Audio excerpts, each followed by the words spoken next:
পরিবর্তন করে শ্রমিক রাষ্ট্র কায়েম করার জন্য সকল ব্যবস্থা সকল আমরা অব্যাহত রাখি এবং চেষ্টা করি। আমি আজকে অনেক আলোচনা হচ্ছে, অনেক আমাদের সাথে অনেক মানুষ আছে, তারপরে আবার অনেক ভালো কথা বলেছেন। আমি আমার বক্তব্য আমি এখানে শেষ করছি। শ্রমিক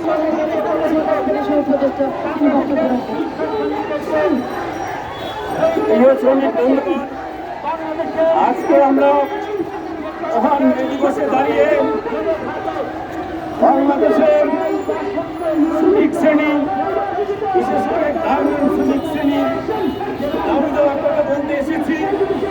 আপনারা জানেন, একটি ব্রিটিশ সরকার উৎখাত করে একটি অন্তর্বর্তী সরকার ক্ষমতা আছে। তারা সকল শ্রেণীর মানুষের জন্য, বিশেষ করে শ্রমিকদের জন্য তারা অনেক কিছু করার প্রতিশ্রুতি দিয়েছে। তারা মানবাধিকারের কথা বলেছে, ঘোষণা করতে হবে। তারা পরিষ্কারভাবে বলেছে শ্রমিকদের কতর মতো মজুরি ব্যবস্থা করতে হবে। বর্তমান বাস্তবতার সাথে মিলিয়ে বর্তমান বাস্তবতায় 14,000 15,000 টাকা একটা শ্রমিক পরিবার চলতে পারে না, তাদেরকে 30,000 টাকার মজুরি দিতে হবে।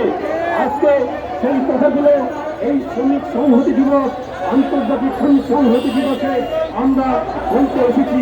আপনারা জানেন আমাদের দেশের শ্রমিকরা কতটা অমানবিক জীবনযাপন করছে। আজকে তারা নির্যাতন নিপীড়নের শিকার হচ্ছে। গত 2 দিন আগে দেখেছেন পুলিশ বাহিনী নিপীড়ন করেছে। আজকে অন্তর্বর্তী সরকারের আমলেও এই গার্মেন্ট শ্রমিকদের নির্যাতন নিপীড়নের শিকার হতে চায়। আমরা সেটা চাই না। আমরা চাই অন্তর্বর্তী সরকার শ্রমিকদের অধিকার প্রতিষ্ঠার জন্য যথাযথ ব্যবস্থা নেবে। আজকে আমরা এই মে দিবসের ইতিহাস আপনারা জানেন, আমেরিকার শিকাগো শহরের যে মার্কেটে মানুষের আকাঙ্ক্ষা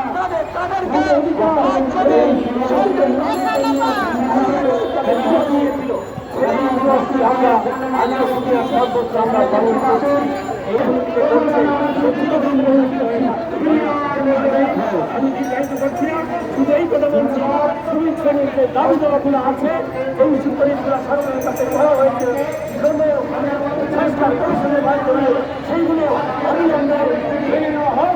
সরকারের কাছে এই দাবি জানিয়ে এখানে শেষ করছি। আমার মেহনতি মানুষের বিশাল ধন্যবাদ।